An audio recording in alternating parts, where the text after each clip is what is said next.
Now, most everyone has heard of Adobe Camera Raw, and that's Adobe's raw file converter. It's very, very easy to use. Now, there was a time when I felt as though ACR, as it is known, was not up to snuff in the quality of the results. Now, that quality has improved over the years, and now ACR output is on par with Lightroom and several other standalone RAW converters. Now, that's the good news. Now, the bad news is that you cannot get ACR as a standalone program. It only comes packaged with Photoshop. And this will never change because if ACR was ever available as a standalone program, Lightroom would die. That's how far ACR has advanced. The two programs are basically the same thing. Now, having said all this, I still only use DxO Photolab for my RAW conversions because everything in ACR is manual, and some of the results in ACR are really not as good as DxO Photolab. For instance, the noise reduction is unequaled anywhere. Plus, it has no file management capabilities. So where does ACR fit in your processing flow? Well, as a filter within Photoshop. And this is really the only way I use ACR. So let's dive in and see how ACR makes Photoshop better. As we take a look at this image of Courtney, we're going to use this in just a minute, but I want to show you how to load ACR, and we'll go to Adobe Bridge. And I've got this raw file of the sunset image taken in Texas, and really all you have to do is double click on it. Now make sure it's a raw file. Doesn't matter if it's a Nikon or a Canon or a Fuji or what have you, ACR will recognize it. So you simply double click on the raw file, ACR will automatically load, and here we see the workspace. Now it is ridiculously easy. For me to spend a lot of time explaining to you how to use this program is like explaining how to use a salt shaker. You really don't need it. It's all very intuitive. Everything is right here.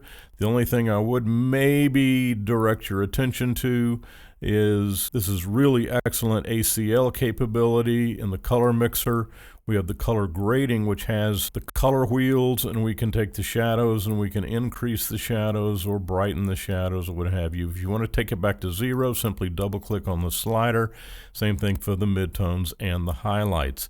Also, the blending between the three sections can be adjusted, and also the balance. So the color grading has really been improved substantially from earlier versions. This is your pincushion and barrel distortion and your chromatic aberration correction.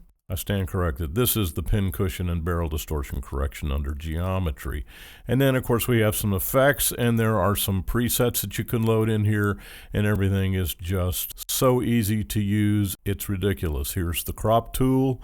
Here's the spot removal tool, your brush, your graduated filter, and these work exactly the same way they do in every other color manipulation program you want to name. They can be used as masks, they can be used as selections, etc., etc. You can take snapshots, and here are the presets. We click on more image settings, and we can come down here and do all kinds of things where we can make presets, we can copy settings, and then paste settings just like you can in DxO Photolab. So ACR is easy to use and gives reasonably good results. Now, the reason that I don't use it as my prime raw converter, number one, is the file management capabilities are really subpar, and then two, everything is manual. I don't want to have to do manual adjustments to my image. And yes, you can copy settings and paste settings, which does reduce the workload, but I still have to go through the process of copying the settings and then pasting the settings.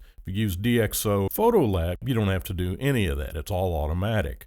So the only way that I use ACR is within Photoshop. Stay with me. In the next lesson, we'll show you how to load the images within Photoshop. You've already seen how I do it, but let's look at it again. There's two ways to do it, and I'll show you the real value of Adobe Camera Raw in your workflow within Photoshop.